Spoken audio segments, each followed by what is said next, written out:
The second big challenge, in my opinion, resides around data.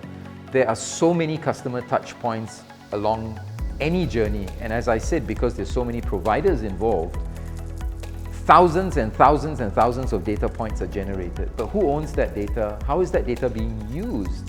And how can I, as a specific organization within that journey, whether I'm a hotel or an airline or an airport or a travel agency, how can I use the data points to now understand what value looks like to this particular customer, particularly if they're traveling with me time and again? So how do I now not treat every customer like a first-time customer, particularly if they're loyalty members? How can I treat them as, give them the recognition that they actually deserve because they're traveling with me over time, multiple times?